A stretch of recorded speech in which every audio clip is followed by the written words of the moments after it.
Hey everyone, this is Alex with Building a Life on Jesus, and today we're going to finally start that series I talked about last week. I'm sorry that I didn't start on it, but I hope the video that I talked about with God seeing the little things brought you some encouragement.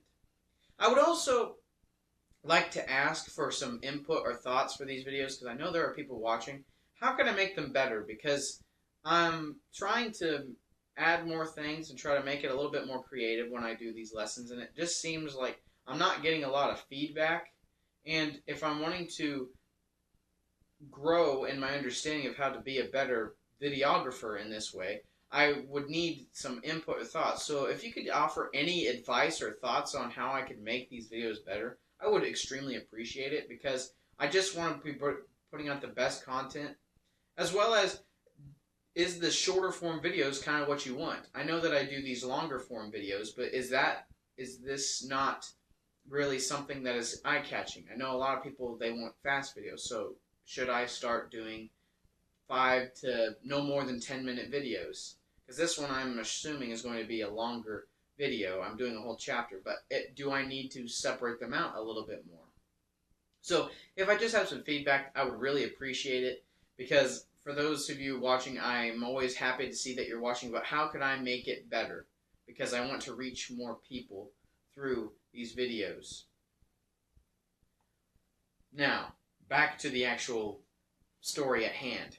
So, I told you we're going to be looking at the book of Jonah. And when we think of Jonah, we might just simply think of that big fish that swallowed up Jonah, and this man who's running away from what God is asking him to do. However, this book packs a massive punch for us in the modern day, because it's not just about Jonah running from God.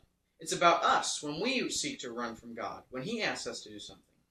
Because we've all had moments in our lives where we knew what God was calling us to do, and yet we ran the other way because we did not want to get out of our comfort zone. So today, as we begin, we're going to ask the question and try to answer it. What happens when we seek to run from God? So let's jump right in and let's begin. I'm going to start by reading Jonah 1, verses 1 through 3, just the first portion of verse 3. Let's begin. Now the word of the Lord came to Jonah the son of Amittai, saying, Arise, go to Nineveh, that great city, and call out against it, for their evil has come up before me. But Jonah rose to flee to Tarshish from the presence of the Lord. All right, so we meet Jonah, and we also hear that God has spoken to him.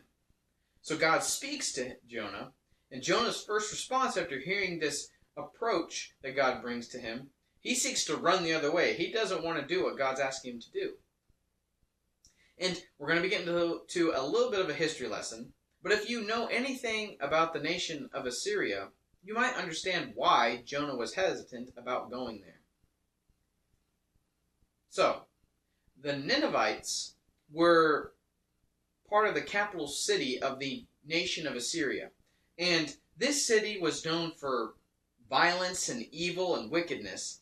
And the Assyrians were especially known for their ability to cruelly kill people in any sort of way they wanted to.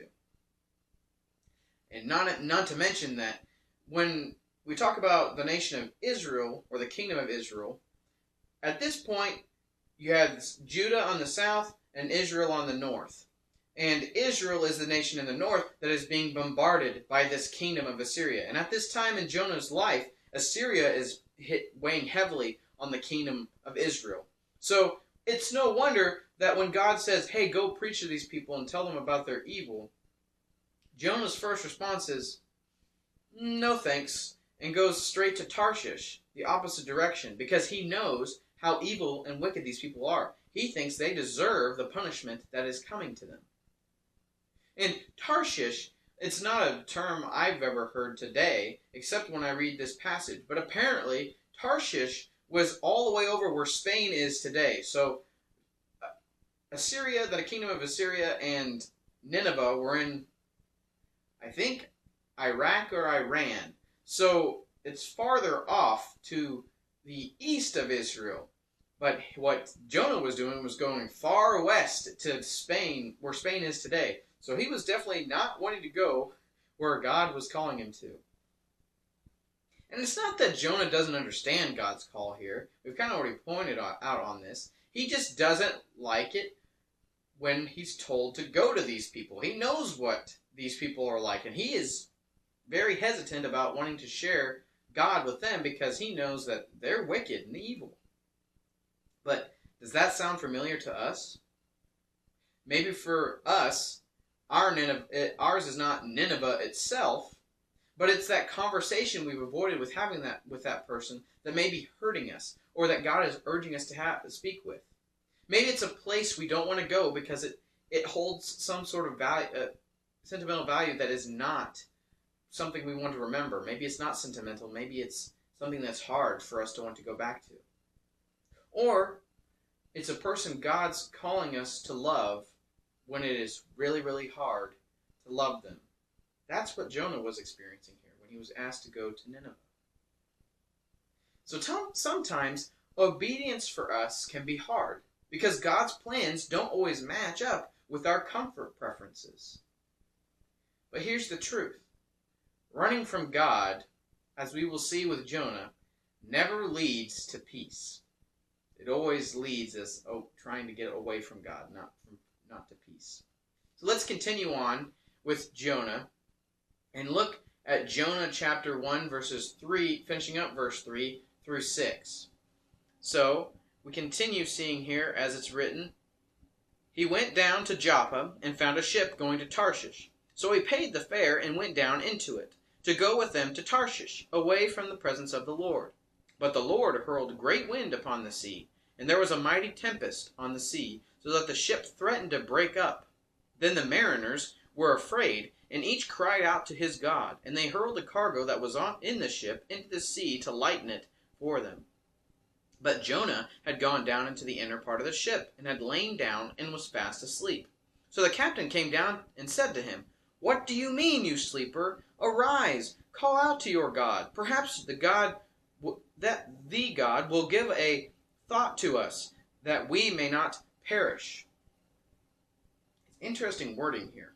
But notice how when it's being described about Jonah's journey to Tarshish, every single time it's about descending. It says that Jonah goes down to Joppa. Jonah goes down into the ship. And later, what we'll look at, he's thrown down into the sea. We see here that disobedience always takes us downhill and not uphill. It takes us downhill emotionally. Disobedience takes us downhill spiritually. Disobedience takes us downhill relationally with others and with God. Verse 4 says, "But the Lord hurled a great wind upon the sea, and there was a mighty tempest on the sea, so that the ship threatened to break up." God sends a storm, not to punish Jonah, but to pursue him, because God has a plan for Jonah, and yet Jonah is trying to run away from that plan. And we find it's strange, if it's such a bad storm, how could Jonah be asleep? Because it says we find Jonah asleep in the hold. And everybody else's response is praying to their gods.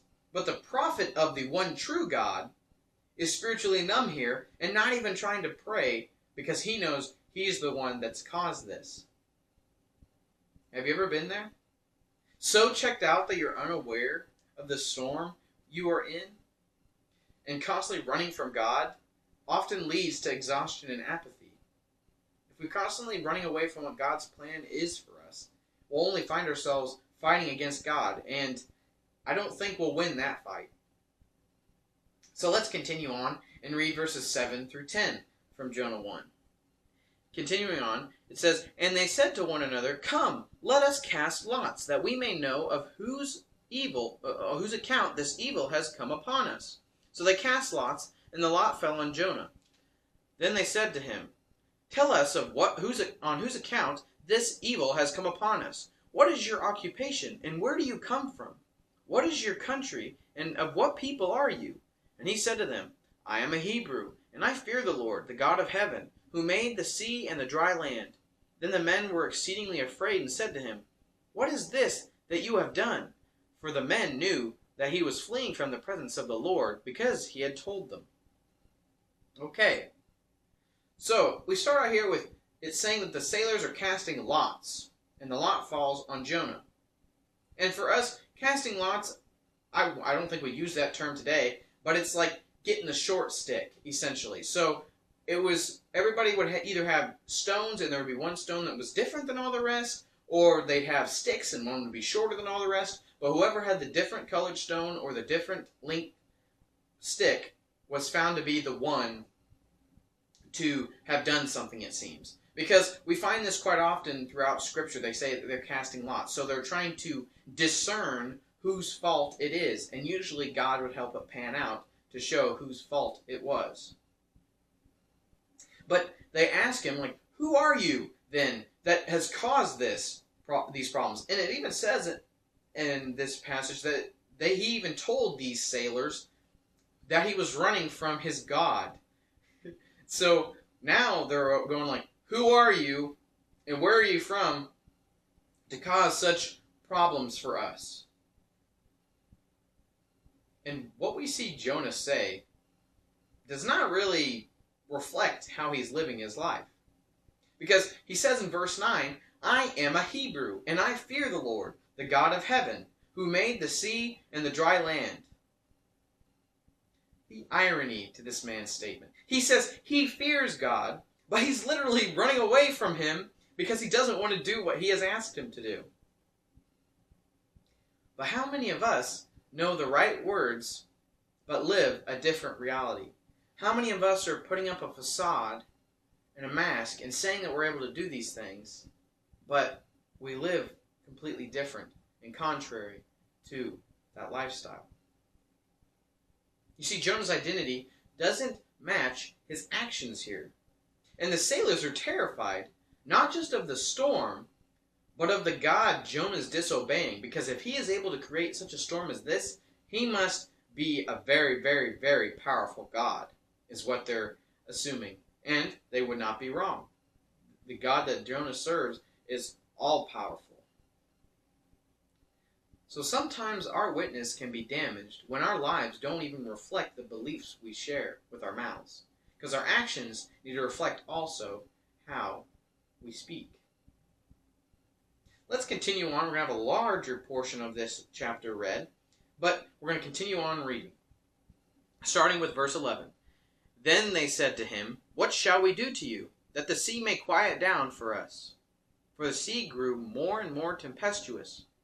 And he said to them, pick me up and hurl me into the sea. Then the sea will quiet down for you. For I know it is because of me that this great tempest has come upon you. Nevertheless, the men rowed hard to get back to dry land, but they could not, for the sea grew more and more tempestuous against them. Therefore they called out to the Lord, O Lord, let us not perish for this man's life, and lay not on us his innocent blood. For you, O Lord, have done as it pleased you. So they picked up Jonah and hurled him into the sea, and the sea ceased from its raging. Then the men feared the Lord exceedingly, and they offered a sacrifice to the Lord and made vows to him. Okay, so we've seen how this kind of pans out. Jonah knows that the storm is his fault. He even says it to them, and he tells them that the only way to do this is to throw him overboard. And you may be thinking like, well, wouldn't God want him to do that? And yes, he would want him to do what he had asked him to do. And this, I guess, was a drastic way of doing it. But I think that Jonah, the main reason he wanted to be thrown into the sea was so that he could drown. So that he would not have to do what God had asked him to do. But as we'll find, as we finish up this chapter, God doesn't let Jonah drown. God has something else planned for him. But the sailors don't want to do this. They don't want the guilt of this, to them, innocent man's blood on their hands. So they try to row back to dry land. The most thoughtful issue there is just trying to get back to safety. But the storm continues to get worse and worse. And I like how the ESV says it, tempestuous. So hurricane force-like that they couldn't get back to dry land. And eventually, they just cry out to Jonah's God because they can't do it. And they ask God for mercy and throw Jonah overboard. They ask for mercy because they don't want to be responsible for this shedding of blood. They want God to know that this was not our plan, but this was the only way to stop it. And once they throw Jonah overboard, the storm that scared them ceased to happen. What's amazing here is that these pagan sailors worship God, while the prophet of God is seeking to drown in the water so he doesn't have to do anything. Because it says in verse 16, "Then the men feared the Lord exceedingly, and they offered a sacrifice to the Lord and made vows to him." We see here the beauty of God's work, because even in Jonah's failure to do as God asked, God is still at work in this situation. His mercy is bigger than our mistakes. God continues to work even in the midst of our failure to do what he asked. He will get it done. It just may take a little pushing on our end to do it. So let's finish up Jonah chapter 1 with verse 17. And it says, the Lord appointed a great fish to swallow up Jonah. And Jonah was in the belly of the fish 3 days and 3 nights. It says here that the Lord appointed a great fish to swallow up Jonah, and Jonah was in the belly of the fish for 3 days and 3 nights. Jesus even references this in the New Testament, that the Son of Man will be buried and raised on the 3rd day. Kind of a little illusion, I would believe. But God doesn't let Jonah drown. Like I said, his idea was, I'll just jump in the water, and I'm not going to be able to swim for that long, so I'll just drown, and then I won't have to do what God asked me. I won't have to go to Nineveh, right? Nope. It says that God appointed a fish. I don't know what kind of fish. We assume that it's a whale because it's a big enough animal to swallow a person, but who knows? I don't know. Maybe there's this huge fish that just swallowed him. I don't know. But God sends this fish not as a punishment for Jonah, but as a rescue. We continue to see God remaining faithful to Jonah, even in the midst of Jonah remaining to want to run away from God as much as he can, to not have to do what he's asked him to do. So here's what this means for us. God's grace will meet us even in the middle of our rebellion. This weekend I'm going to be re-preaching my sermon, Are You Lost?, at my internship. And the whole point of Luke 15 is God being one who goes after those who are lost, who are rebellious. He seeks after them, and even seeks those who are resentful. But God doesn't give up on us. God appoints storms and fish and second chances in our lives, not because he's cruel, but because he's committed to our transformation in becoming more like him. So what do we do with all this that we have learned? I want to ask you, I want you to reflect on this. Where might you be running from God right now? I know there's areas in my life that I've been running from God, but where have you possibly been running? We need to stop resisting what God has asked us to do and do it. Because is there a person that he's calling us to forgive that we keep telling ourselves, oh, I can't forgive them after what they've done? Or it's a step of faith and that we're afraid to take that step, trusting that God is with us, but we don't want to because it's uncertain. We don't have the ability to know what's going to happen. We have to trust in God's provision. Or it's a sin that is hard to get rid of, and we're unwilling to surrender our lives to God to help him change us because of this sin. I don't know where you're at. I don't know how this video finds you. But I know that Jonah shows us that running from God doesn't work. And even when we run, God is right behind us, running after us. This story isn't just about Jonah. It's about a God who pursues those who are lost. And he rescues and he redeems those he loves. So stop running. Turn around and trust the shepherd who chases you with grace. So if this message has encouraged you in any way, please don't hesitate to do all the following: like, subscribe, share with anybody that you feel might need this, to hear this, because this series, I think it's going to be a really good and impactful one. I enjoyed writing this lesson, so I hope the next 3 are even as good. I hope that we can learn from Jonah's example of what not to do, and also seeing how God is faithful in the midst of our moments of trying to run.